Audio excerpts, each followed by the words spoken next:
they want to get a victory over VP, because this is a class side and this is a top 10 team in the world that does not go down easy. No, definitely not. And we're right into the pistol. Good bit of nades picked up for both Sanji and Kickert, indeed. He's going to be the one who also pulls out a defuse kit. And Entropiq early on, most of that presence ready around mid, but they do have Forest. They're holding, making sure there's not going to be any early B aggression coming through to allow flanks, etc. And just as he leaves is when Buster's going to start pushing forward. I love this. Will he go far enough forward to actually get info and allow rotations to come up towards A is the question. Not quite yet. So for now, they are going to be actually just working with a little bit of a B stack in. They'll rotate, I believe, one player back up either way now. And Entropiq do seem pretty set in stone and eventually making their way on towards A just off of the contact. It's so passive, and it's so silent as well. James just jiggle peeking out from Dice, out to the long position as well, just gathering that information. Could really just be James to hold and just wait for everyone else to retake. Great flash over the top. James just can't do anything. And for VP, they're still trying to get up into retaking position, so there's no one that can trade off that contact. At least there's a pit that comes back onto Elian, so get it back into a 4v4. Yeah, good find. Again, as you said, they do have a kit here to work with on the CT side as well.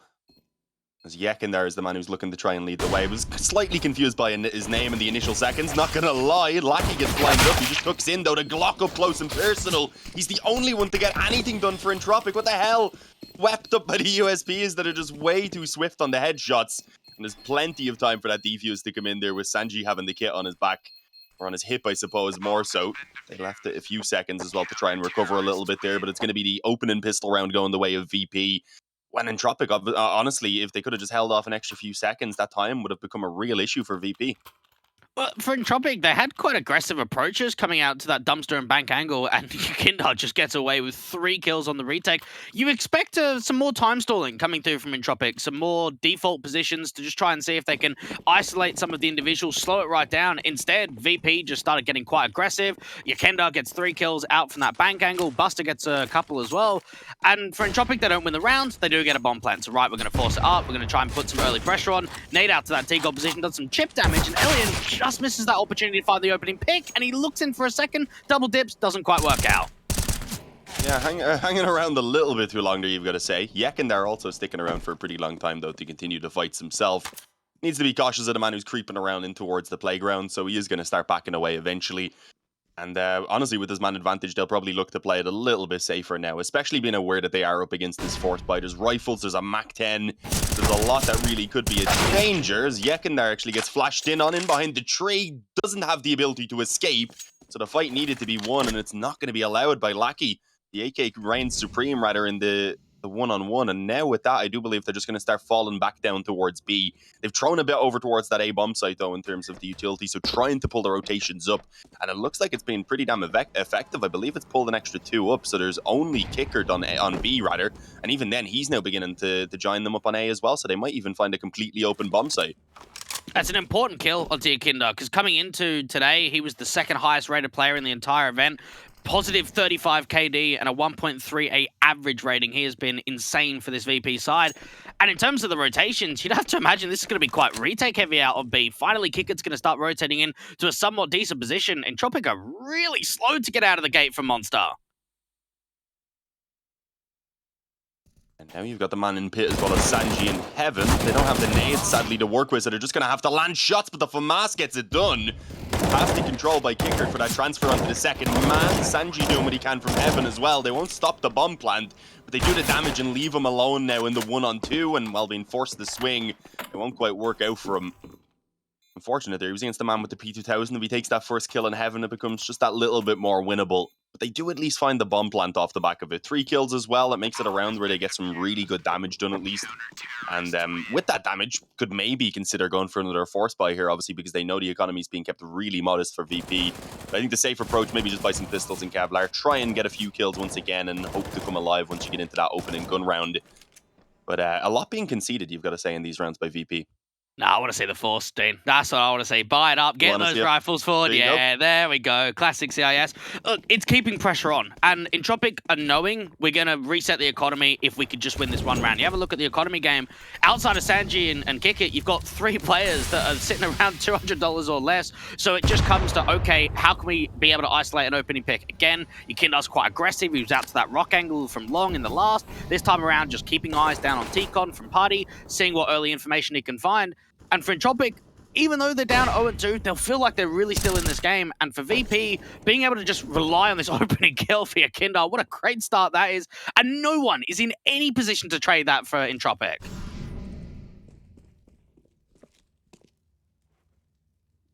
No, unfortunately not. So being left now in the 4-on-5, and this is when that force buy that they've gone for begins to look just a little bit harder. Obviously, getting rid of the scout there, at least Elian gets an upgrade onto the AK. So in terms of the weapons that they have in play here, they've still got the main rifle. But it's going to be a bit harder, I think, this time without VP being quite as aggressive as they were in the previous round when obviously they had players pushed up and such on A. That's what allowed the early kills to be caught by Entropiq.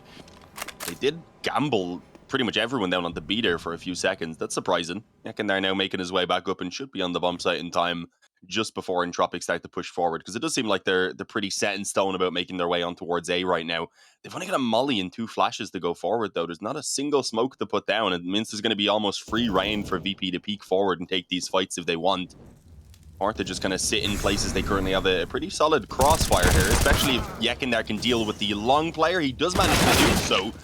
Kind of just left in the open, though, as JM didn't want to swing any wider. Forrester even gets the second before going down. But now they've got to get that bomb planted, and they haven't really got the time nor the space to do it. They need to take fights instead, and Krad's somehow making it work. It's all on Buster. He can't do anything about stopping the bomb plant.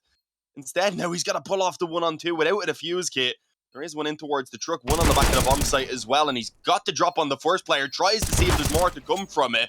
Eventually he has to go ahead and pounce, and he finds the second. Had Nickelback tucked in behind that headshot angle, it's going to be a miraculous clutch from Buster. And Entropiq have got to wonder how the hell they give that one away.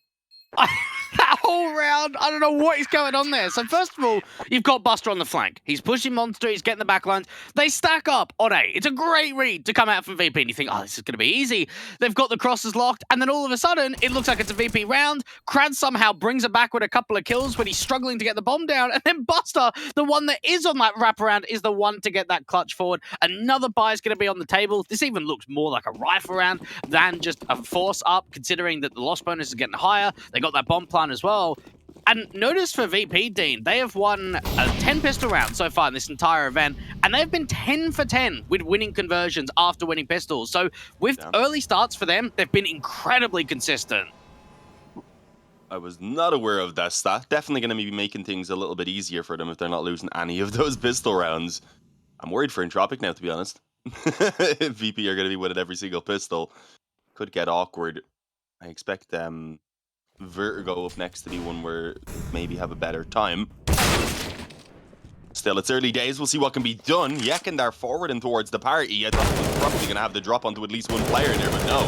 Elian a little bit too quick on the trigger. Nickelback manages to deny the aggression and on short of Buster, and we're seeing a much, much better start now from Entropiq. The pressure mounting a little bit onto VP as they'll probably even look to continue aggressing across the map to see where they can pull something back. Either that or take a gamble, and they've decided actually on the latter. They're going to put all 3 players rather over on towards this B bomb site. The problem is Elian was still lurking, so he'll likely realize now that A is clear and call them to move back up through connector, especially now as they lose a player to kicker. They don't want to let things get too out of control as they move in towards B, as they definitely would. But they're taking their time. Do they want the flank instead, maybe, to come down from Elian? Yeah. Health, so this is going to be tough. Thankfully makes it work for a kill, but they can't really run back A. It's going to take a lot of their time. It's going to get quite dangerous. The wallbang nearly takes out Nickelback. That was scary, but I think they should just about make it. And honestly, at this stage, VP might not even want to consider moving for it. Oh, the problem that VP faces is their double eco, so they kind of need to go for it if they want to get the round together, because it's going to be forced by next round anyway. Great lurk out from Lackey. Oh, well, I thought so, at least, from short water. Doesn't quite find that pick on a Sanji, so at least they'll be able to hold on to one. Nickelback coming quickly into Con, just trying to make sure that all of these weapons are being dropped. And for Entropiq, that's sort of the pressure keep being applied. You don't have a lot of players from VP staying alive these last handful of rounds. And now they've got a force buy in the back of the M4, and Entropiq, that's the way in. And that's what always helps on Overpass. If you can keep buying, getting those bomb plants, eventually when you get the round win, you've got that potential of getting a reset to your opposition. Yeah, just in general, you keep the pressure usually on when you're on that T side. Even if the first few rounds don't quite go your way, get 2 to 3 kills most of the times, and then it's going to quickly mount up on your opponent once they do lose a round or two sometimes. In this case, it was just the one that really broke them.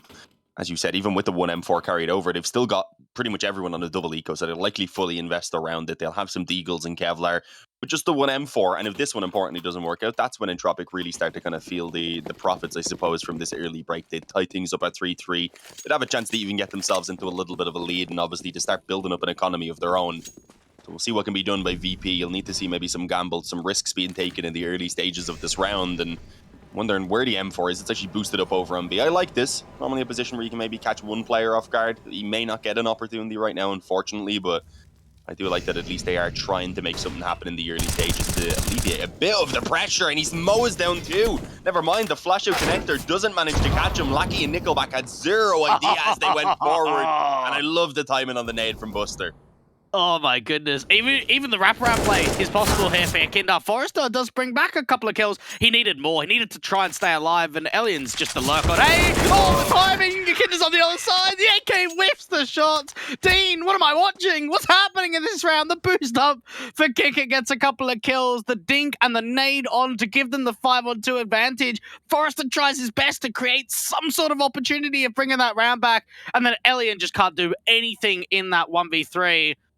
Oh, Entropiq. Guys, this is their map pick.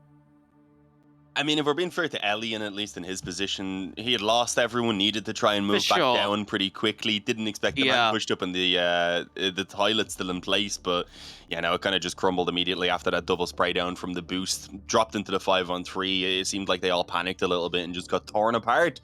And that is heartbreaking for Entropiq, because now they're down 4-1, and they'll probably go down 5-1 before they get another true gun round, although Lackey's already got himself an AK, so they might want to just buy up here.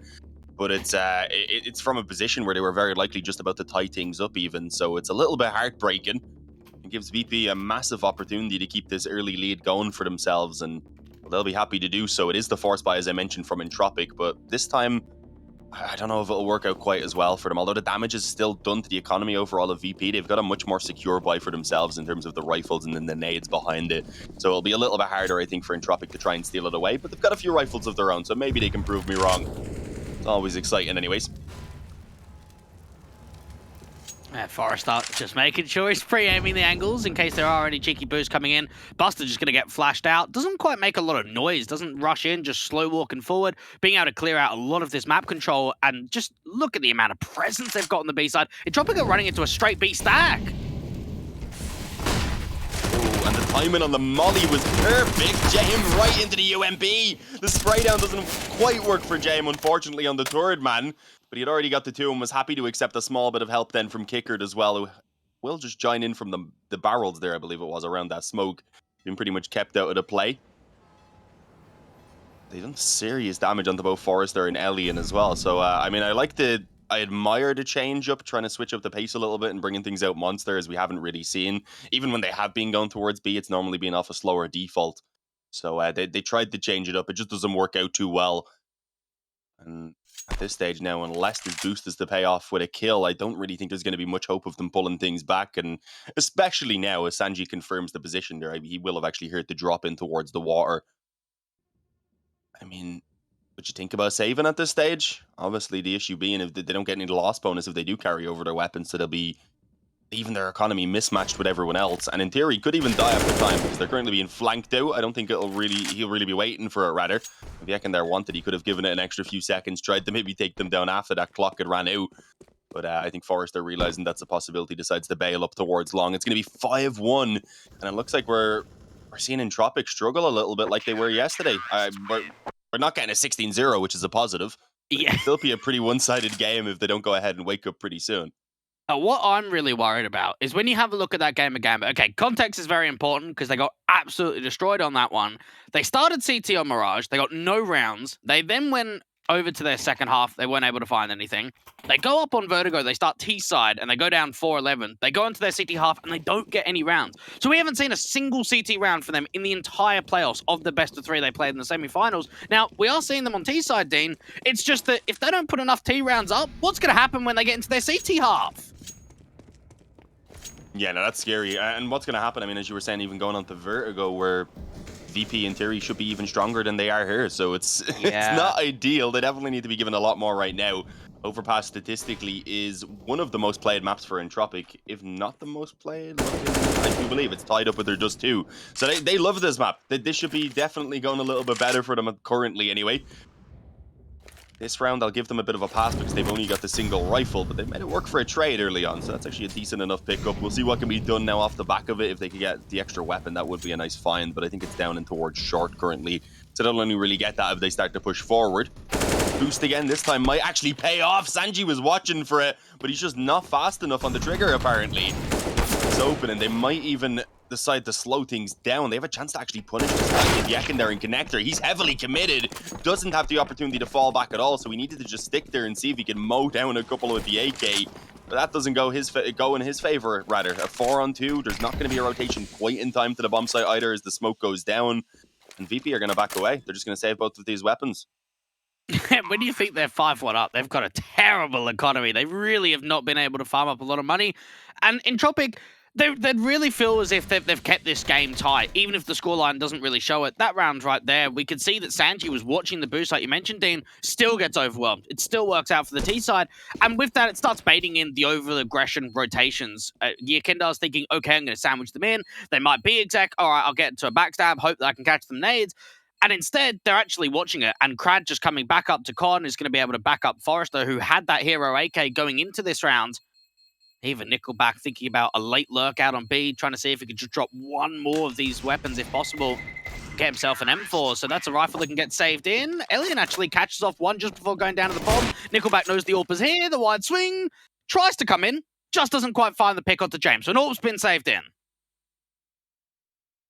Yeah, nice shot by James, the master of the save. I said it the other day, he's so good at saving, you could save an arcade machine.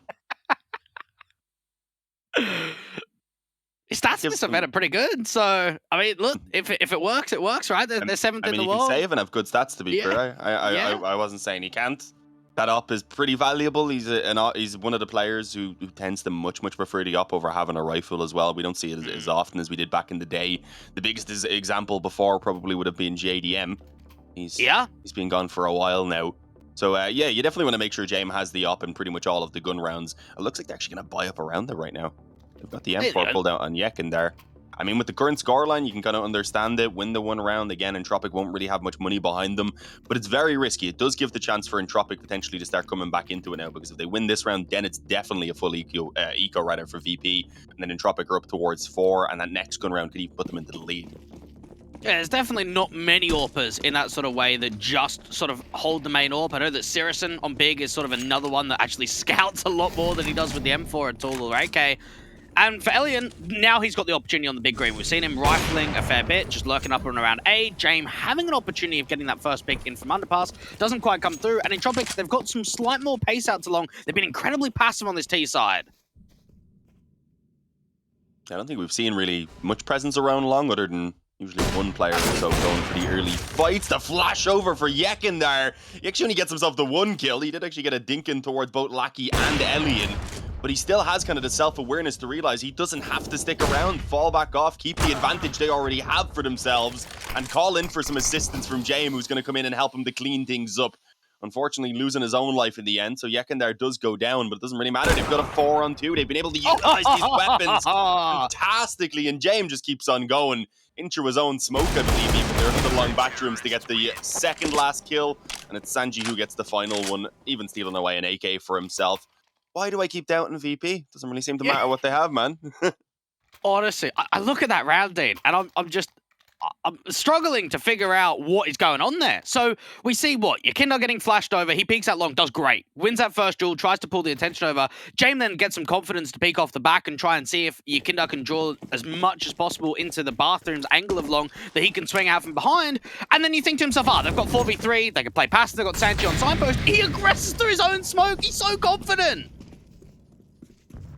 It's wild. It's confidence, because honestly, if they were against a team who I think they felt were in better form right now, they probably wouldn't at least be making that play at the end where he's running through his own smoke. So it's it feels like they're kind of rolling themselves. They realized Entropiq had a very poor day yesterday, and if they can kind of just keep this early lead going, then yesterday's games are going to be constantly in the mind of Entropiq as well, and that might be the case early on. Not too sure, but their buy, it's actually somewhat limited. Yeah, after losing that previous, they've even got a couple of Galils out. Make that 3, sorry, that's the majority of their buy. Alien just trying to see if he can back them up as they start clearing out this map control. A lot more passive on the A side to come in for VP. Further presence into the B stack. You'd have to imagine as well for James that rotations will come up for your Kindar eventually. Entropiq, 55 seconds on the clock, getting closer and closer to the A side. The bomb is still trailing behind, and James thinking about making an aggressive duel again. Yeah, hoping to do so. I think as a teammate pushing up pretty aggressive with him right now. That's Yek in there. This is wild. They put themselves in such an advanced position. There's absolutely zero hope of being able to survive. Just had to come through with frags pretty much. And I mean, dear with the AWP, there's just no way James gets away with any more. Fortunate to come through with the 1 at least, but it's the man advantage for Entropiq. One of the better positions that they've had so far. And this is realized by VP. I thought Kicker was considering maybe to push in through the smoke there. No flashes though from his teammates. I think that's probably what he would have been calling for. Like, anyone got a flash? Flash me in? No, we don't have a flash? Okay, yeah, let's probably just not retake this then. That could be what they're thinking, although I think Sanji still wants to probe about if a mistake was made. He would have been happy to snatch it up. But eventually they realize those weapons are going to be a bit more necessary in the next round, especially again with the fact that they've been able to go ahead and already return this a couple of times to take Entropiq off of their opportunities. So, not really foreign territory, not unknown territory for VP.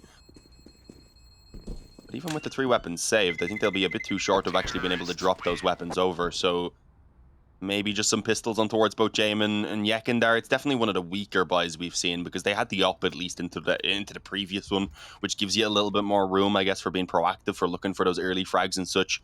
This time they're definitely not going to have one. It will just be those rifles. I love the patience for Entropiq in the post plant, because you could see straight away what VP are wondering in that 3v4 is a frag going to present itself? We're going to hang around from bank and that dumpster angle, and if someone overfights and we get it into a 3v3, then we go for it. We know that money's not great, so let's try and create an opportunity, and no one peeks. No one even jiggles out for Entropiq. They're all holding passive. Kindar going for this aggressive party duel. Now, in the early rounds of this map, he's finding a lot of success. The last handful, not so much in this angle. Yeah, I mean, we've seen him punished here a couple of times, even in some of the rounds that they won. But he's going to go all the way forward. Lucky has no idea. There's no way he expects that yet. His shoulder is showing the entire time as well. So Yekin there just has a straight up free frag. Alien locked in towards the playground will actually be bypassed. Should be at least calling that over to his teammates so that they know it's a possibility. Hopefully we'll be watching their flanking connector, because that's where Yakindar heads towards. And indeed, they had one man watching for it, thankfully. The bomb was even down on the ground as a little bit of a bait. Yakindar comes through and he's like, ooh, the bomb. And he's dead. Oh, that was a bit of a boost maybe coming in. They're trying to spam it now. It is still the 3-on-4, obviously, that Entropiq need to try and return from. So it's by no means an easy position, especially with just the 50 seconds left now. They'll likely have to come to a conclusion pretty soon about where they want to end this.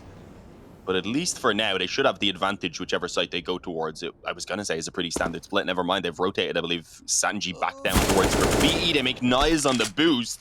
It will work out for the entry. And as I said, now there's still 2 more players here they need to deal with. It's going to have to be clean entries. Kickered on the M4 on towards Monsters. Good for 1, and that just serves as the distraction. I was going to say, and it should be enough for Sanji to get the finish, but Kickered actually just got the second himself even. Didn't need the assistance. Now there's 15 seconds. He'd have to stick the bomb pretty much. It's not really going to be allowed, surely, with that smoke. You can just charge through to be able to stop it. James does actually get pulled out. It's the fake plant initially. But even if James went down, the man back towards Graffiti probably could have just tucked in and won it out on time. Should we start a tally, Dean, of just how many times we see James running through a smoke? Seems like it's been quite characteristic, but it makes sense. In that sort of situation, time is low, you know you can bait and switch. And even if he falls, is Elian really going to be able to win that 1v1 when Sanji's moving forward from Graffiti? Probably not. It's going to make it very difficult. And for VP, that's another decent read from them. They've got both of the M4s of Buster and Kickit playing out to that B site. Yeah, even when they hear the boost, Buster pulls his attention over, still doesn't win out that fight, and then Kickit from Grill on the off angle was able to get away with a couple. Entropiq, very slow to start on this T side, and well, Elian seems to now be able to get a way in. Opening kill coming through to that party position, and Yakinda, he's just holding that position pretty much every round. Yeah, as you said in the previous, has been very aggressive. Wasn't quite as far forward there, but it's still a spot where if they come out pre-aiming where he'd been the round before, or a couple of times already, they basically have their crosshair on him already.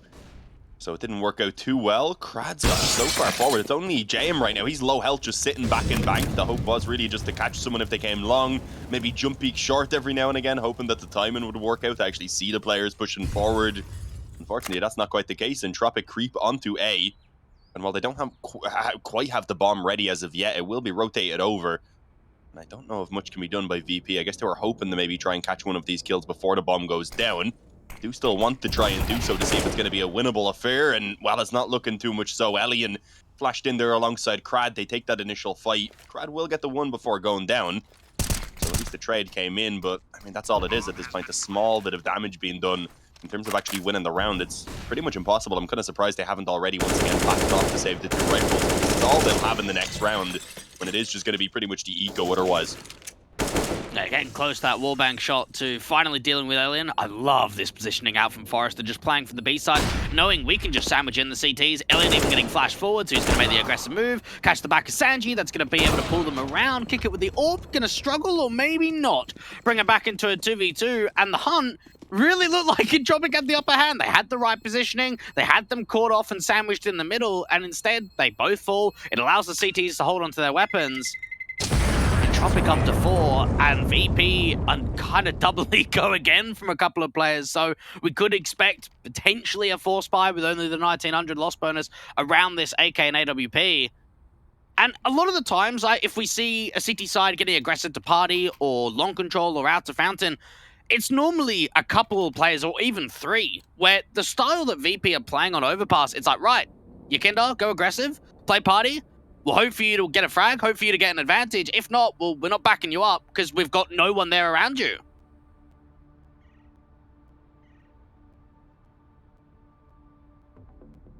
Yeah, now just a little bit carried over for VP. It feels like they're finally getting to that position now for Entropiq where they might actually break VP down. And if they do that now, suddenly they'll bring themselves up towards very likely 6 rounds even on the T side. You're seeing obviously a full investment coming out from VP, but it's just about scraping it together. They'll get themselves an op and a couple of rifles obviously that were saved over as well to work with, but it's not ideal. It's one of the weaker investments. We've said this though about 3 times now, and they've still managed to somehow make them work. So I'm not going to doubt them too much. It's definitely still one where Entropiq need to be cautious, but they've got the chance once again. They've had it a few times. They've had the opportunities to break VP and really get going on this T side. They keep just about falling short. Is that going to be the case here as it has been before? It looks like they might slow it down a little bit. Yakindar's not going as crazy with his aggression either. Instead, he's going to entrust James to push up long. And there you go. The first blood already for VP. Yeah, I love that. Finally getting some assistance, and now even the boost up again. Kikit's been loving that. He hasn't gone for it all that often, but when he does, he's getting 1, 2 frags, multi-kills sometimes. Nickelback even trying to get out to Monster, and just so much anti-rush nades. All of the util down to that Monster position. Entropiq, they're stuck. They can't get out of Monsters yet. Yeah, and when they do wanted to try and find, I think, the man playing around the barrels, but he had dropped the smoke right now, so there's not much room being given to them. Not able to get the kill on Nickelback either. What the hell? That was a nasty little flick. Lackey did trade 1, but that's all they've got. Literally everything that they've been able to find in this round. Again, they came in with a pretty massive advantage in terms of the weapons. And every single time that they have the chance to fully break that economy of VP, to put them onto an eco, to give themselves an easier time heading up towards a decent half, they just get torn apart. They never even really get much of an opportunity to challenge in these rounds. As you said previously, when they had the weapon saved over and were on this weaker buy, Kicker got the double spray down over in that same position. Does at least find one more kill, and he might expect that connector aggression indeed. Waits for Sanji, punishes, and, well, does he expect now the extra flank coming in from Yakindar into the spawn as well?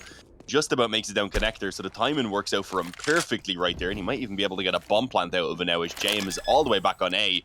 Only now beginning to move down, so this is not a bad find. In theory, he could have a few seconds to try and set up for the after plant, but again, no way he's going to expect Yakindar behind so quickly. Oh, but he's actually hidden from it. Ooh, that jump over would have been the information. Krad's got to try to isolate the sandbags player, and it just doesn't happen. VP getting that retake on. And I'm struggling to decide what perspective I look at it as, Dean. Do you look at it from the VP side and say, every time they're about to be reset, every time the economy is so low, they tighten, they do really well, and they're able to come through? Or is it Entropiq realizing pressure's on? That we've got the opportunity now. They're going to be reading the economy game knowing it's low, because there's so many opportunities where Entropiq have had that one round to reset the money line, and it looks as if it could be there, but it never is. I mean, I think it's a little bit of both. Entropiq, they do keep kind of failing, I'm not going to lie, but VP are doing a good job of swapping it up and realizing that obviously within these important swing rounds, you can't just sit back. They need to take risks, and they keep on paying off for them. And Entropiq are just getting, honestly, kind of beaten down and must be feeling pretty downtrodden from it in general, especially, again, as we said, after they struggled so much yesterday. Could at the moment be sitting with maybe even a lead in the half if it wasn't for quite a few rounds that they really shouldn't be losing being dropped. So it's a little bit awkward. Forrester's dead already early on. It is a full investment here from Entropiq as well, but it's really not all that great. They've only got a single rifle remaining. Distance then to surround it, and all of the kills pretty much are going the way of VP, looking towards a 9-4. They have lost one player at least.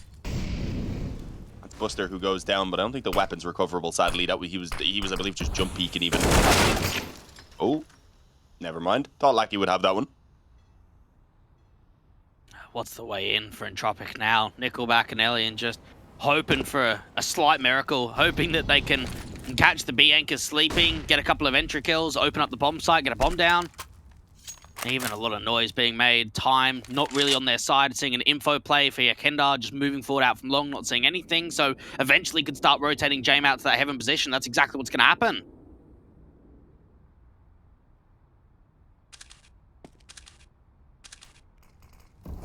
It's always so difficult to get into B when you've got this Opper and having to deal with. Molly down, gives away that they are indeed pushing forward. An up bullet to the kneecap. He won't be walking any further. It's all on Elian now, and well, he even gets flanked out by Yakendar, who's just constantly holding W somewhere. He's always finding somewhere to go ahead and push forward, it seems, over these past few rounds. 9-4, man. It's getting ridiculous. Now it's Entropiq who are left on the eco. They're not in a position where they can get any sort of a bio either to contest it and try and avoid it. They will just have to very likely concede the 10th round over to VP. And I mean, out of the maps that we're looking at here, this is the one where Entropiq really needed to get it done. Yeah, that's the problem, and maybe that is where we go back to the conversation of looking at history. Yeah, the head-to-heads were still a little while ago. They all happened in the RMRs. They're all 2-0s. 2 to go into VP, 1 in for Entropiq. And now we're seeing some slight pace in terms of trying to hunt down that AWPer, trying to make it difficult for James to follow up. Yakinda's still holding around. He's still quite aggressive on the angle. Yeah, this time with a bit of support at least. This position's a little bit more reasonable back towards Guardian. As you can see, he gets the wild spray down.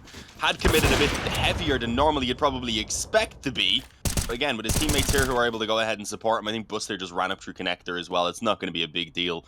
Even though the weapon was dropped, it never actually gets a chance to be recovered, so they're only working with the pistols, and now it's all on Brad, so I don't know what he can really do. Unfortunate. The eagle spam can be a little bit delicate sometimes. It doesn't always go with you as you would like it to. But 1 round left in the half. Entropiq, they desperately need this. Get this last round, get the pistol round going into the second half, and start working your way back into this one, because if you've got to make a comeback happen on both Vertigo and Ancient, well, I think they could maybe give a bit of a challenge on the maps. It is definitely 2 maps you go into looking at VP as the favourites. Yeah, one element you have to start talking about as well for Entropiq, all individual rounds on this T side. We've never seen 2 in a row from Entropiq, and that doesn't help with the economy game, it doesn't help with momentum, doesn't help with the psychological factor of just every time you've got an in, you get an out, and even James just peeking into that connector angle, dealing with that first player. He's won so many opening duels on Overpass. Yeah, it's sort of been ridiculous, to be honest. Jame with his opening duels, Yakendar as well has been looking for them pretty actively, and while everyone is, they're all just fighting. Kickered over on B gets himself another. Was that a boost again? No, I think he peeked in towards Monster this time. It's a little bit more reasonable. Maybe on short, actually. That's where I'm seeing the death happen. Decent shot by Elian. But they've still got to recover a 2-on-4. It's the final round of the half, so there's no saving anyways. They'll give it a go. They'll see what they can do with this. But unless VP really start making some big mistakes and giving over peaks that aren't necessary, then I don't think there should be really too much hope. VP have been just so strong with the trades as well. They've been working well off of each other. They've known when to kind of just sit with these advantages on the bomb sites. But they are also great at showing the initial aggression, which then keeps Entropiq just wasting time trying to actually move forward. As you can see, even though there's no one around bathrooms, and there's only 40 seconds remaining, they still just have to be so cautious. They have to watch for connector. They have to be careful of the bathrooms, that someone could still be around here. It's just the danger of knowing that there was someone here earlier that wastes so much time, even though VP are comfy back on the bomb site. It's difficult to read VP. So much variation. And now they're even push kicker aggressive in short water. That's going to rotate Buster up to the A side. They're going to have 3 players to defend. And this just gets so much more difficult for Entropiq. Nickelback and Elian have got a smoke each and a flash to work with. They've got to start getting picks. They really need to get a move on. They do bait in Jane quite aggressively. 10 seconds on the clock. The backstab's coming in. And VP get 11 rounds at the half. We'll be back after the break.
All right, everyone, we are back, and I'm not going to lie, I really hope Entropiq are as well. It's been a little bit of an off performance for them both now and also yesterday as they struggle to get themselves back into things and to try and actually fight for that third place, as we were saying, in terms of moving up in the RMR standings. Not sure if that's too possible because VP are currently just ahead of them either way. But still, the win to pick up here would be a very nice find, and we're going to be finding a clash in on Monster. The aggression coming through. It's not expected for 2 players to be holding up close already, so the trade at least going to be available, but it's going to be that straight up B hit with a stack in place, so this is going to be absolute chaos. Somehow, for now anyway, there's only a couple of trades coming back and forth, but it starts to go the way of VP, as Elian's left all alone, and suddenly needs to pull off the 1-on-3, but he's got the first kill. It's got to wonder how the T's are going to play it. Put that molly down, just try and cross the bomb over. Jane can peek on the contact. Elian wins the first. He's got to try and see if he can follow up with the Jane. The pistol tap, trying to come through for the USP. The Glock on the other side, and it finally gets one out by Entropiq. The second worst team in this event for pistol round percentage come through in the second half. That's exactly what they needed, Dean. Give themselves some confidence in this second half. I think you said that VP up until that had been on a 100% pistol round as well, so in terms of winning them, so that's a big find. Finally steal one away from them. Give yourselves the opportunity now potentially to take a couple of freer rounds in the early stages of the half as well. And well, they really shouldn't be challenged in this one. I'm not seeing any sort of an investment. Oh, that's unfortunate. We hear some tick-ticks coming up in the chat. That normally means we're probably going to have a pause for a moment, especially as the players turn around and run back to spawn. Hopefully it'll just be a quick technical issue. I mean, that first half was crazy, though. VP, I mean, they've got a .pro in their name there. They made Entropiq look like they have a .amateur after theirs.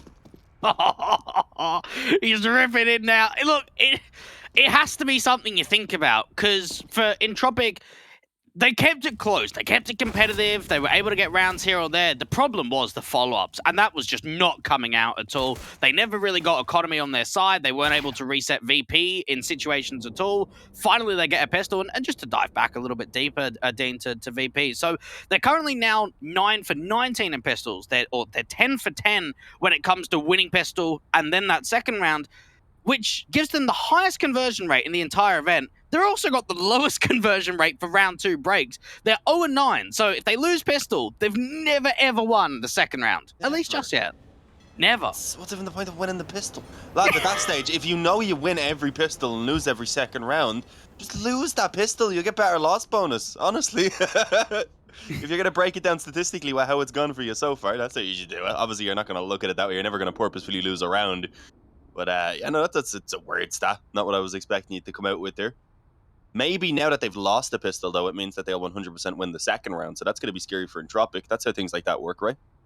You think so? You'd have to imagine, like, you've got coaches and analysts. I know that the coaches aren't allowed in server and in the rooms for the games, but you've got, Hooch? We had a bit of a chat with him, and he was kind of talking about what he's expecting for the team. I mean, this guy's played at quite a lot of minors over the day. I know that he's retired and gone into a coach rail now. They're going to realize all of those tendencies, aren't they? Sort of how high the round 2 conversions are, or what happens if you lose pistol and win it, all things like that. Is it worth forcing? If not, these are things that some of the analysts can do as well. And for VP, you have a look at some of their results in the RMRs. I know in the Starlighter one, they did really poorly. They went out in groups. They finished last place, 9th to 10th. Before that, though, they were on a really good hot streak. The Epic League one, they finished 2nd. IEM New York, they beat Namiga in the grand finals to come 1st. We played Clutch Island, they came 3rd. The Road to Rio, 4th. Even when you look back far enough, when you think about the major, they got 2nd place, right? They lost to Astralis in the grand finals. So in all of the Valve RMR events right back from the last major, their consistency is fantastic. We are still suffering from our technical issue, but whenever you hear constant typing going on, it normally means that the issues are at least being worked on, which is always a massive positive.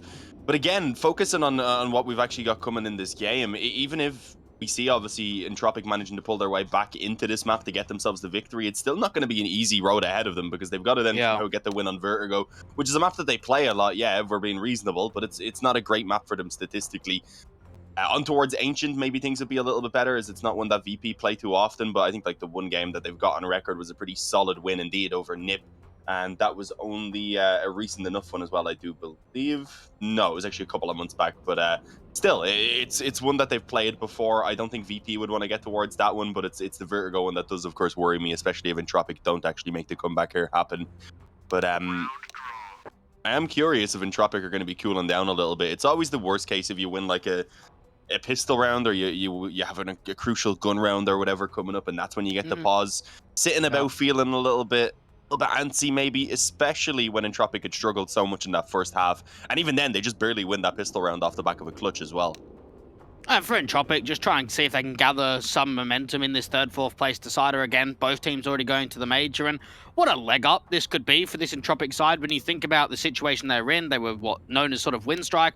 Even when you look back to some of the RMRs, there's been a lot of changes because you had what Elian and Lucky being like the two guys, and then you had Krizen and Bondic, and there was kind of that rotating door of the other few players. And then we saw Nickelback coming through. We saw Crad and Forrester coming over from Hard Legion. Then they were Orgless for what? 3-4 months or so. Then they got signed over to Entropiq. They've got some nice jerseys. They've got a gaming house that they can play from. Getting into the major is going to be a fantastic opportunity for both of these teams. You still want to keep it close on your map pick, though. And going into the second, we're going to see for VP, not much investment at all. You've got a couple of Deagles out and just Glocks. Killer 2 would be decent. I love your priorities, though. You're like, they've got nice jerseys, and I suppose also a gaming house. That's It helps, doesn't it? Yeah, it's got to be next to one another. Most importantly, though, fashion. Yeah, that's the extra 10% luck right there. It's one of those quiet rounds where we can go on about mad stuff, thankfully, without things getting too crazy. Especially as VP kind of just sit back on the default pistols, mostly. Not how I love these rounds being played out. Normally, you want to see the numbers try and work together to overwhelm someone, but they're not taking individual duels anyway at the moment, which is the biggest positive, I suppose. The one thing I do hate is when everyone just splits up like it was a normal default, like they have AKs in their hands. Not the case, though. And Crad, he's only got a CZ, so I mean, even if he goes down, it's not a big deal. But he is very aggressive in connector, so there could be a chance here for maybe one kill to be found, CZ perhaps to be picked up. It's better than what they currently have to work with on most players. And indeed, Yekin there hits a nasty deagle shot on towards Crad. They'll realize it's only a CZ in a moment. But again, for the little investment they've put in, every single kill is going to be a pretty nice bit of assistance to them. And there we go from Buster. This is getting scary now, I'm not going to lie.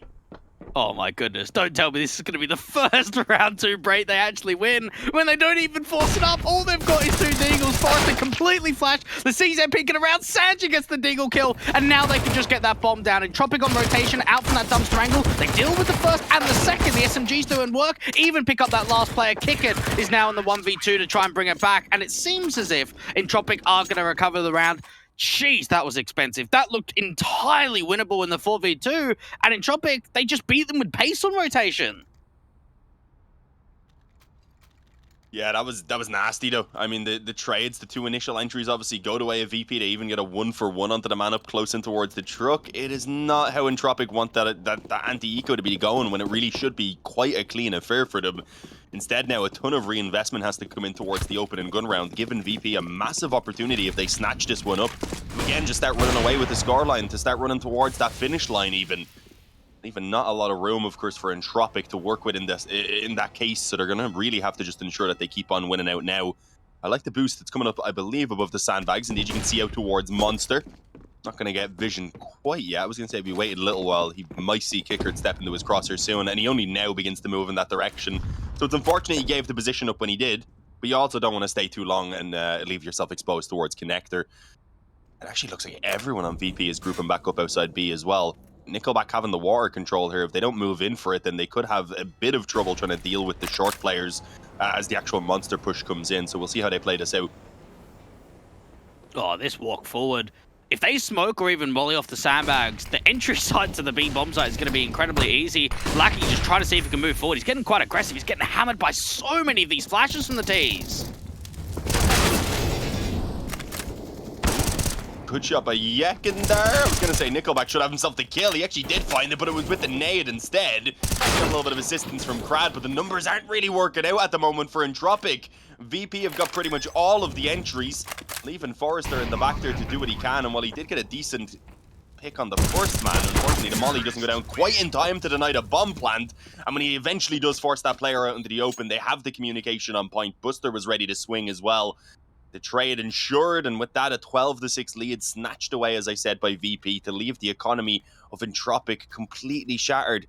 They're going to be very rattled now after losing that one, especially with Lackey even on a double eco, so they've got to buy up. If this doesn't work, VP go up towards 14 before they see a real gun round, and they just don't really have any opportunities at that stage then to get themselves back into this, so it's a bit of a dire situation if I'm being honest. They even pull out a double scout setup. Fear Kindar getting a triple in that last round. I got a fun fact for all the viewers at home. He's third in the entire event when it comes to multi-kill rounds, just behind Shiro and Simple, of course, because, yeah, you got to be behind those guys. Lot of multi-kills over the entire event, getting closer to 60% of the rounds. He gets more than one. And even for James, just so much map control. And they're just faking it, right? He puts a molly down towards that back of dice position, trying to even get it over to bank, see if they can scramble the CTs. And for Lucky, he's got a P250 to defend everyone outside of Monster. This doesn't really seem winnable at all.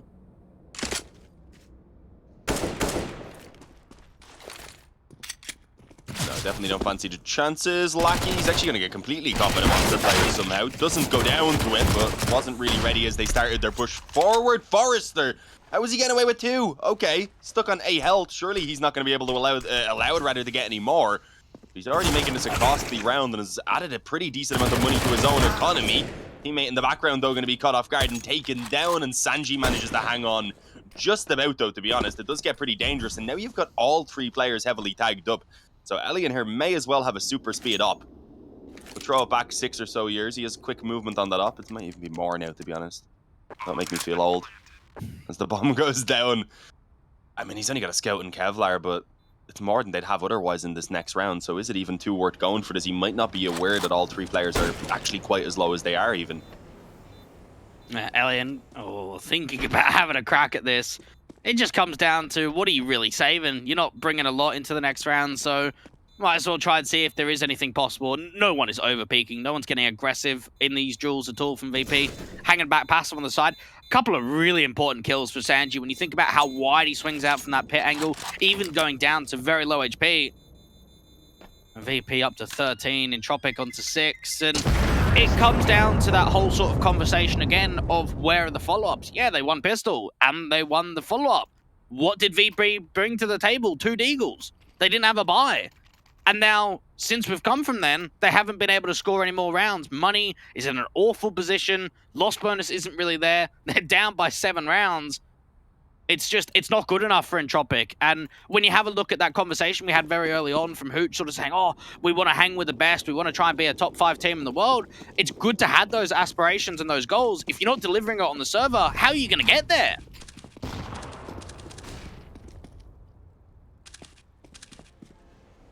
Yeah, definitely not delivering to the level they should be right now anyway, as you were saying. It's only the scout, really. I mean, they have a deagle there on Forrester as well. I think that might have even just been dropped over. Couldn't afford really any investment coming into this round. A 5-7 on the Nickelback as well that I didn't notice, but a couple of kills really has got to be the optimistic position Entropiq will be hoping for. A round win probably too much to be asking. Forrester, though, a couple of chances here on the Deeg to maybe find some headshots for himself. Having to deal with the short player who keeps him busy. He knows they're under pressure already with a couple pushed out from Monster, but there's not really much that he can do about it. Yakandar eventually gets that kill on the MP5 and gives them room now to get the bomb planted. Obviously, we're seeing pretty much aggression all over the map right now from Entropiq, so they've got a couple players pushed through connector, but what can they really do?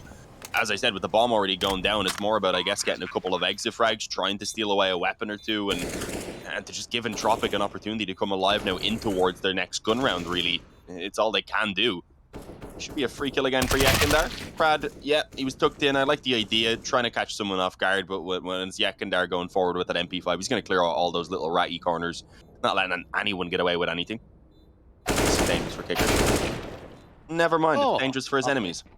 Yeah, handles that well, doesn't he? Even the SMG's thinking about having a bit more, and Elian's he's going to try his best to hold on to this scout. I'm sure he's going to want an upgrade going into that next round. Deals with another player, so he's getting some extras. Could he be able to recover a weapon? No, it doesn't happen at all. So 14 up for VP.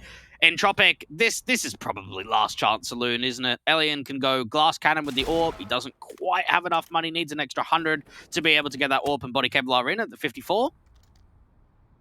Kindar just having a great game, and he's been really just exploding onto Entropiq. They haven't been able to deal with him. He's making a lot of solo plays, a lot of multi-frag rounds, whether it be SMG, rifle, even double AWPing in a couple of those CT rounds. He's doing everything for the team.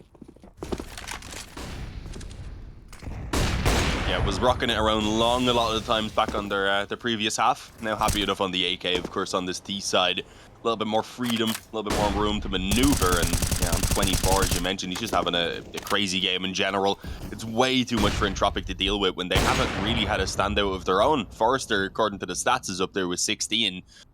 But it hasn't been enough. There's been multiple opportunities where they could have really turned the tide of the game by breaking the economy, especially in that last half. And they just always fell short. I'm not sure how the hell Elian gets away with that. It's flashed back off the angle, does miss the shot as he comes through the smoke. And will get spammed down to 6 health, but he keeps his life for now. And importantly, Krad is actually the man to kick it off with first blood. Yakin there goes down. It's the best position we've seen in quite a while for Entropiq, I won't lie. But VP will still look to scrap their way right back into this one with a minute left on the clock to go ahead and find some sort of an opening. A good bit of control as well, as they've still got the players outside of B, as well as a couple pushing up in the bathrooms. Oh, Krad's got to be careful about how far he continues to overextend, because that's the trade that comes through from Buster. And VP have got options. They've got a couple of players in the bomb in from bathrooms. They've still got some B presence, so they can fake A, move that bomb down into connector. And for Nickelback, he's just going to have to try and gather this information. He's the only player on A. He is waiting for that rotation of Forrester to come up and back him up.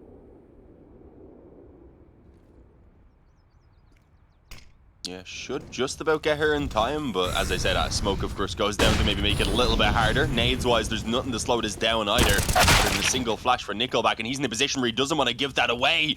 Wants to catch them off guard, and will at least do so on towards Sanji, who I believe was even slightly team flashed.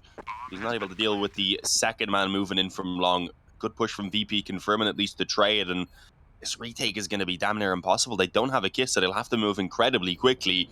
Just needing to try and sweep up the kills, and well, to be fair, one man in on the bomb site, one in on truck as well. It is doable, but James stands strong, already with a headshot to his name. Forrester, okay, pulling back 2 of them, What? but no! James is not going to let it slip away. Even just goes for a crazy swing onto the second man. Doesn't want to sit on the truck and be rushed down. Decides, screw it, I'm taking the fight. And he makes it work. It's 15-6 for VP. They snatch away that round, and potentially the hopes of Entropiq completely. Mate, that's got to be one of the sickest clutches we are going to see all day on the B stream. That's mad, because I wanted to give him so much respect for not over-peaking. He gets that first frag out from truck, and he's just wasting time, waiting for his teammates to take the contact. Eventually, all of his teammates fall, so he goes, right, I've got to make a play. Swings out wide to that garbage angle, wins an incredible fight, and just when you look as if the trade is going to come from Bank, it doesn't happen at all. VP get up to 15. Entropiq just trying to fight back to overtime. And what a chance this is for the CIS team of VP to just get it over the line, take their opening map pick of their opposition, and go into the second with so much confidence moving forward. Entropiq, it felt like it was their round, didn't it, Dean? It seemed like it was going to be theirs really to lose. The couple of kills, as we said, once James is caught in on the truck, you figure, okay, surely there's no way that they're going to be able to lose this. They can push it in together. But as I said, James, he takes the first fight and then swings, which is just really unexpected to the second player. And obviously we've ended up in this position at 15-6. And look at Yakin there. He's walked out Monster already. There is a man watching for it. But will he be quite ready to land the shot is the question. No, Forrester takes actually a bit of damage. Kickard has got a kill elsewhere. So it was even the first blood already picked up for VP, so the pressure was on. And thankfully for them, Forrester will be able to finally deal with the man who had crept through Monster. But they've still got to pull back a 4-on-4, and they need 9 rounds in a row in order to make that overtime happen. So it's not looking good. They're going to have to hang on to B. Lackey with an MP9 actually does some pretty good damage, but it takes them a while to get the finish up towards that initial player. And by the time he does, suddenly it's a 1-on-1. Buster doing what he can, but it's going to be the low health that eventually leads to his demise. Brad comes out on top for Entropiq, but it's only a single player in the end who survives as well. So it's by the skin of their teeth. And again, if they need 8 rounds in a row, so there's no room for mistakes at all to be made. So it seems somewhat inevitable that VP should eventually get this finish. But who knows, if Entropiq can take this, the eco's coming in for VP, they have a chance to finally start building up a little bit more. And perhaps there's a chance then for the comeback to come true. Oh, we saw for Entropiq, they just read that round very well. They had a backstab of Elian that was wrapping all the way in Park and Playground, coming down from T-Con and getting them to be sandwiched out to Monster so they could just stack up quite heavy on B, realize the hit's going to be coming from them. Kickit does his best on the entries to just open up the bomb site, give them some advantages. Eventually that clutch comes in, and Forrester, whoa, he catches off Kickit with that double boost up to Sandbags. We saw them attempt it a few rounds ago. They didn't find any success this time, and though, well, it does. Yeah, nice little pick on towards Kickard. As I had said, they had dropped off it, I think, just a couple seconds early before Kickard stepped into that spot before. So they had got their chances. This time they will snatch it up, but Yakin there already returning it back on A. Smoke put in towards long, I think, may make them reconsider what the plan's going to be exactly. As indeed, they're not going to commit it up long as quickly as it looked to be done. It seems like they might still want to eventually move on towards A. For now, though, halting it a little bit. They've got about a minute remaining. They, I guess, are waiting for Entropiq to perhaps make a little bit of a misplay and to potentially just run down what they know will already be some limited utility for the CT side as well, as there's really nothing left at this stage. They've only got a nade there and a couple of flashes. Obviously, the flashes could come in useful. Here we go. Going forward now. 3 players initially on the bomb site. I do believe Nickelback's having to work their way back in. This is not going to be an easy push at all for VP. The flash is perfect as well.